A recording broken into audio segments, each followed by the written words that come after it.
Hello everybody, my name is Wei Haoding, and I'm here today to talk to you about why pair programming, or pairing for short, is a good practice you should consider adopting for FileMaker development. A little about myself and my company. I work as the Director of Quality and Innovation at Direct Impact Solutions.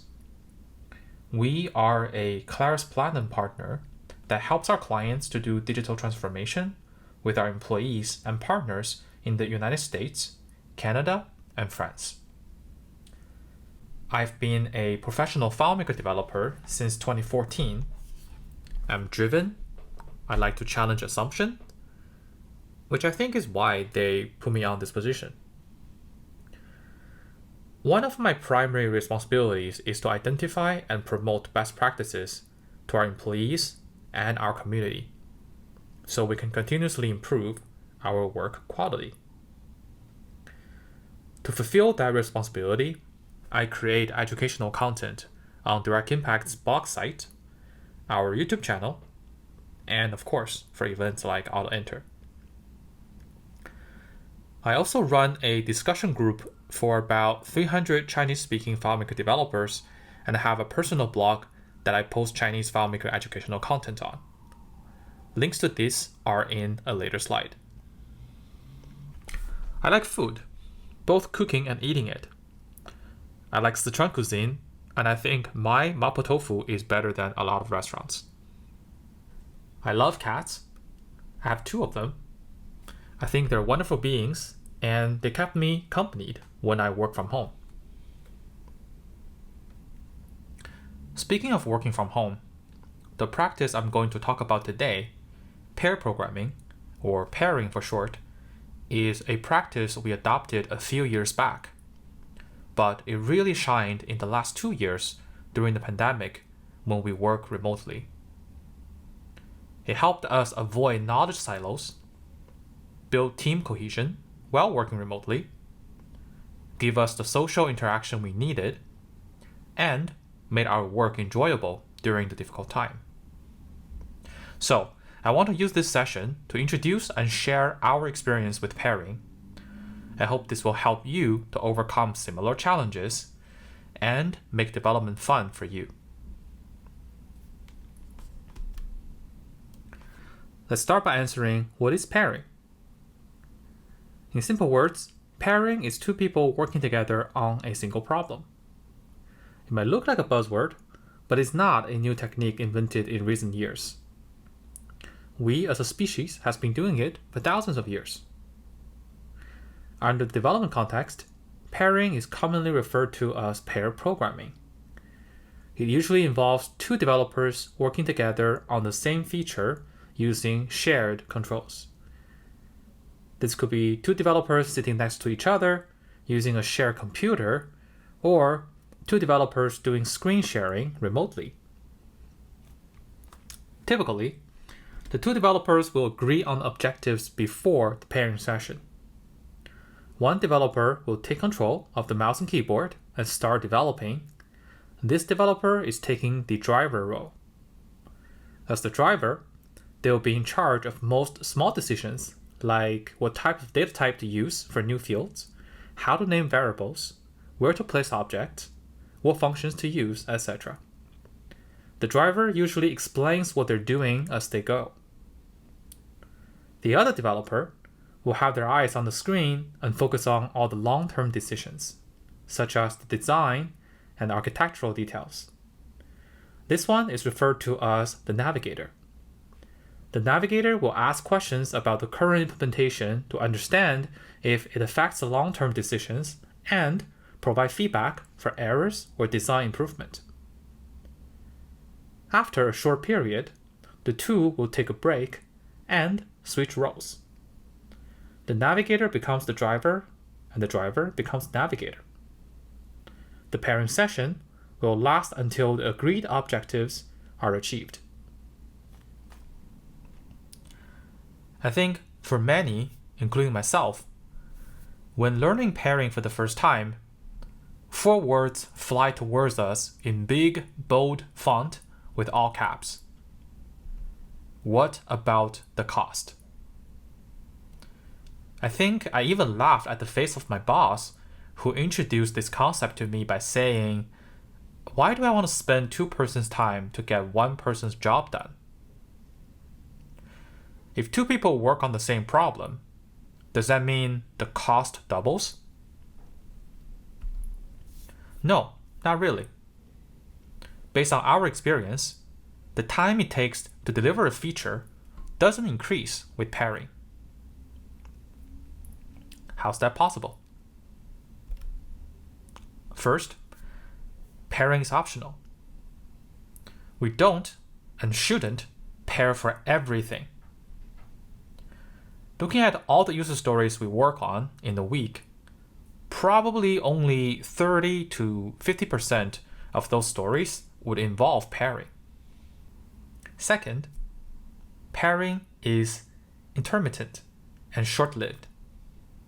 Meaning, for those 30 to 50% of user stories we pair on, we don't pair for every single thing we do. The user story is not assigned to a pair, but to a single developer. That developer can call for pairing sessions when they deem it necessary. For example, if I am assigned a user story that takes about 7 hours to complete, I'll call another developer for 1 or 2 30-minute sessions if I think pairing is beneficial. If we measure the time taken, that's about 15% extra. You might be thinking, if I pair for 50% of my user stories, and for those stories, pairing introduces 15% extra time, that's still roughly 8% additional cost. This brings me to my third point. Pairing eliminates some development costs. For example, we use pairing to replace code reviews. Traditionally, we will have one developer build a feature and have another developer review it and provide feedback. Then, the original developer will address those feedback and send the feature for review again. Rinse and repeat until there are no problems. This process can take days sometimes. With pairing, feedback is discussed and addressed in a matter of minutes.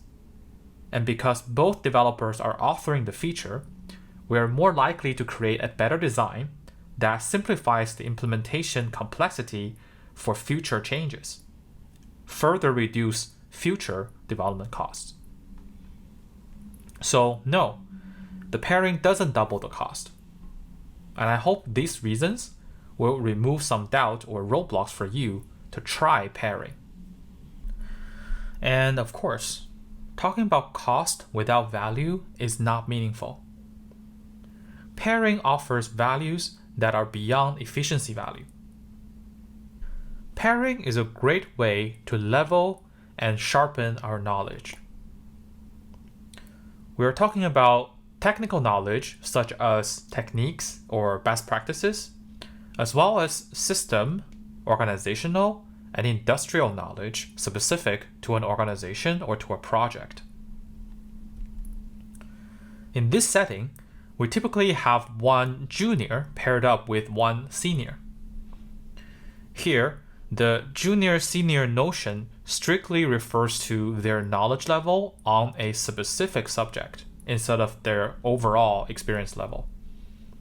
For example, even though I am an experienced FileMaker developer, when I join a new project, I can be considered a junior compared to developers already working on the project in terms of system knowledge.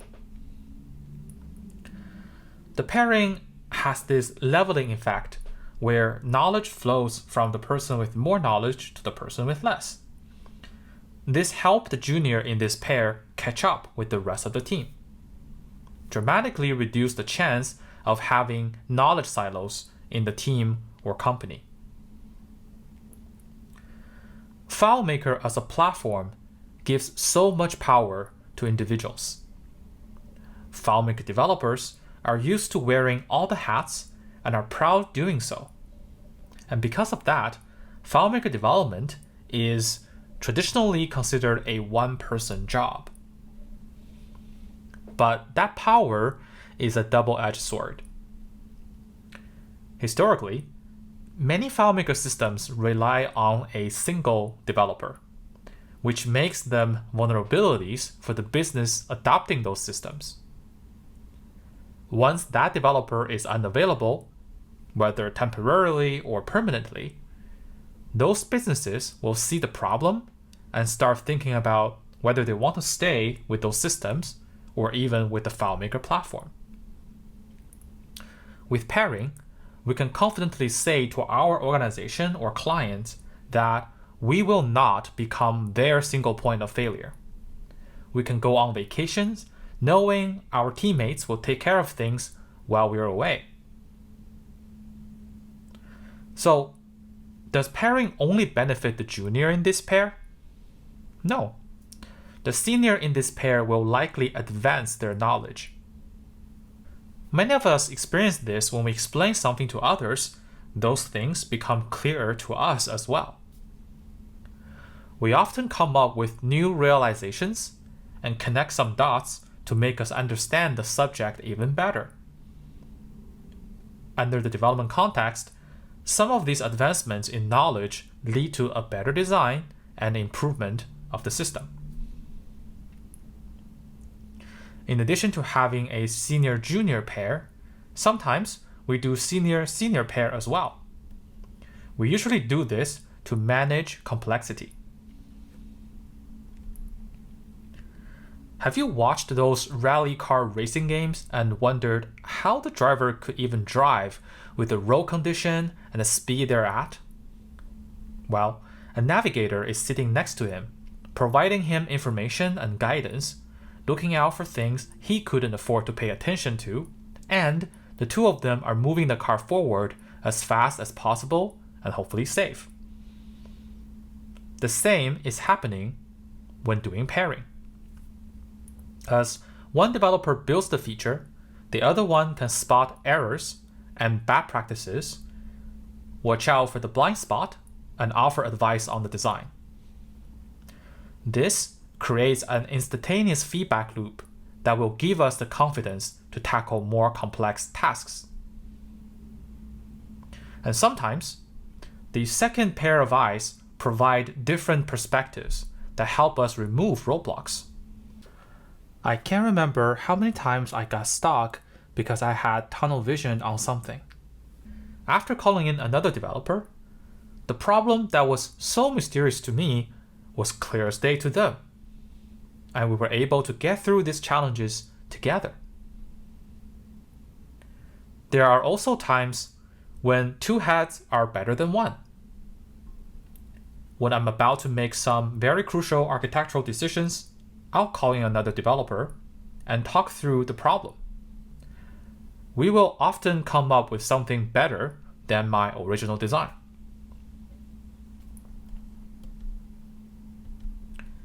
Pairing also strengthens teamwork. For this section, I originally planned to talk about how pairing will strengthen team cohesion and build team-level best practices, but to me, more important than any of that, pairing makes working desirable. When we started working remotely, many realized how hard it is to work as a team while staying apart. There are certain things Zoom meetings can't replace. The feeling of loneliness and helplessness was spreading, even for someone like me who has been working remotely for the past 7 years. Sometimes I find myself with very low energy and just staring at my screen, and I know I'm not the only one. What did we do? We reached out. We asked for pairing sessions with our coworkers. I enjoy bouncing ideas back and forth and piggybacking on my partner's idea to develop a better solution. I enjoy the synergy I feel when I pair It reminds me of when I used to play in a band where everyone contributed to a common goal in their own unique yet cohesive ways. I enjoy celebrating small victories along the way. It might be as simple as doing small things right, but I appreciate those mental high fives regardless. Pairing makes development fun. It pulled some of us out of the solitary bubble we were in at the beginning of the pandemic and added back the human aspect of working. It made me feel that I have a team that gets my back. Isn't that awesome? At this point, I think you've got my point. Pairing is a good technique. So, when should we apply it? Or when shouldn't we apply it? First of all, pairing is not for everyone. Don't force yourself or your coworkers to pair if they don't want to. Second, pairing is not for everything. For simple or repetitive tasks where pairing will be tedious or redundant, don't pair. Pairing needs to add value. Before jumping into a pairing session, ask yourself, how would I benefit from using pairing? How would the team or product benefit from using pairing? Will my partner or I learn something useful from this session? Is the objective of this session clear? If you can get satisfactory answers, go for it. Then, after 30 minutes, ask yourself these questions again to avoid pairing out of habit or turning pairing into a chit-chat session. Under the same principle, in all scenarios we mentioned earlier, there's at least a senior in the pair. We typically avoid junior-junior pair. This is not to say juniors cannot contribute to a pairing session. On the contrary, a junior brings a lot of things to the table, and when having a junior in the pair, the junior should be given the driver's role just like the senior in the pair. But when you have two juniors together, it's not very efficient.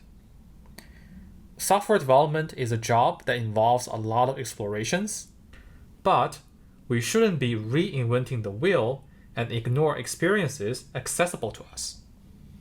So instead of having a junior-junior pair, we encourage our juniors to reach out for help if they encounter roadblocks. If pairing is required, a senior will jump in to help. The reason I keep using the word pairing instead of the more commonly referred term pair programming is because pairing can be extended to non-programmers. Here are some other combos we tried. Note that with these combos, the driver-navigator roles don't necessarily apply at all time. The value of pairing for these combos comes from the rapid-paced feedback and different perspectives. The easiest to understand is the developer-tester pair. There are two situations.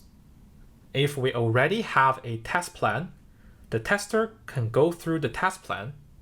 Whenever a defect is found, the tester will show how to replicate the defect, then the developer will fix it. The tester will verify the defect has been fixed, then move on. With a tool like FileMaker, this is easy to do, and quite more efficient than doing the testing and fixing separately. If we don't have a test plan yet, we can do something called exploratory testing, where the tester explores the product and try to break it. When defects are found, the dev can explain and or fix it. Similar to the developer-tester pair, we can pair a developer with a business analyst.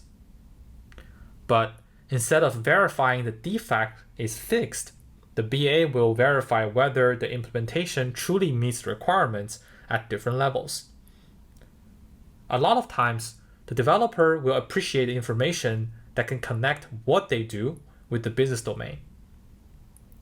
And that can help them improve their analytical skills and develop solutions that better align with the business need. While the BA can see how the requirements they wrote turn into a piece of software, quickly verify value traceabilities.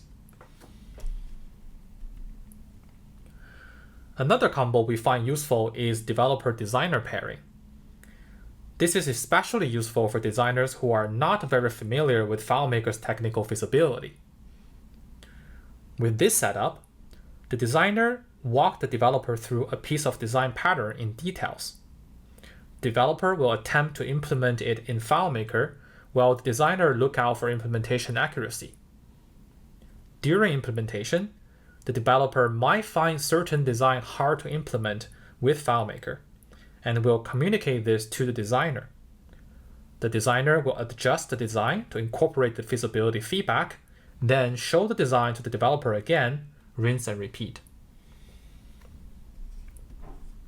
The last combo is what we are currently exploring. You might be wondering, what's the difference between QA and tester? By our definition, QA is the one designing the test, while tester is the one executing it. We are exploring a practice where we have the QA writing up a few steps in the test case first, then have the developer build something to make the test pass. After that, both the QA and the developer refactor their work to remove redundancies, and they rinse and repeat until the user stories are implemented. Some of you might recognize this practice as an attempt to combine pair programming with test-driven development, or TDD for short. Yes, we are trying to adopt TDD with FileMaker development. The challenge is that since FileMaker is a low-code platform, not everything makes up the application is represented by lines of code. We're taking baby steps with this exploration. That's why we're starting with test cases written in natural language that are not fully automated. TDD is its own subject. If you want to explore this subject further, please reach out to me. My contact info is attached on the last slide.